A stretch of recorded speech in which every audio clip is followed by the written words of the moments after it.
a couple things to say. A $2,500 bond on one well is not enough money.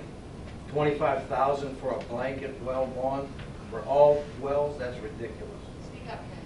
That's ridiculous to set a $25,000 blanket bond on all the wells the company drills. That's incredible. That's not enough money to do a 100-yard driveway. You couldn't. That's ridiculous. And what happens when one of these companies goes bankrupt? Like the coal industry did. They went bankrupt, walked away. Massey Coal just bought a coal mine in Pennsylvania because it was a bankrupt coal mine. The guy worked there 35 years. He went to work. They said it's closed. Sat there, acid mine runoff, and that's what we're looking at here. We're facing the same types of problems. And I don't have much to say, but I wish I go to these meetings and I hear there's been no groundwater contamination from this drilling. I hear it all the time. I go on your website and right there it says 14 known cases in Dimmick, Susquehanna County that you guys put in there. Why don't you dispel why don't you dispel the gas industry and say you're quit lying to the people? Actually,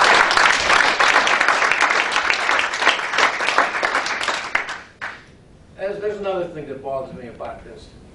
What this gas industry is doing here in Pennsylvania is an age-old method of divide and conquer. They've come in here like thieves in the night.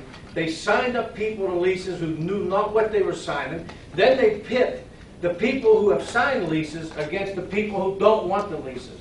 So we're at each other's throats while they're reaping all the benefits. And it's Adolf Hitler. He did that in Nazi Germany. He had kids turning in their parents. And this is an age-old strategy. They know how they lost in New York. They know how they lost in New York. They're making sure they don't lose in Pennsylvania the same way. They know how they lost in New York. How New York got the moratorium. How? That's what we need to follow. However New York did it, there's people that know. We need to find out. And I live in Lincoln Place. That's a city neighborhood. There's over 80 leases signed in a city neighborhood. And we sit right directly opposite the Allegheny County Airport, which is one of the sites that they've already earmarked to allow for the drilling. Okay? And we know that area is all undermined. It's all undermined. And the methane gas that blew up in Monsville was from an abandoned coal mine that they knew wasn't there. That's the problem. They didn't chart the coal mines. They don't know where the coal mines are. Because it was a deregulated industry. They came in here, the people needed jobs, and they gave us jobs.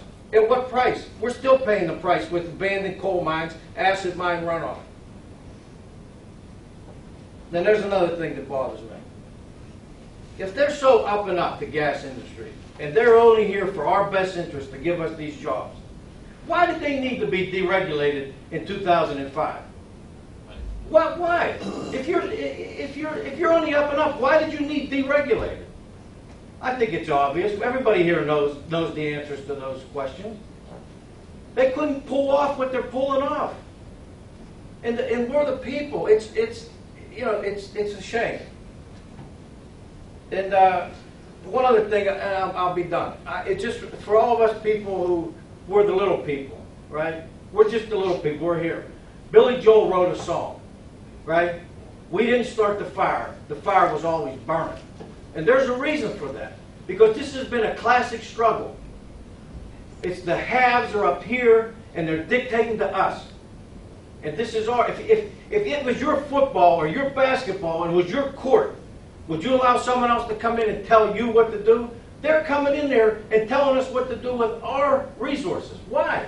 How did that ever come about? Probably the best ally, Eddie Rendell, did it. He gave them all the land.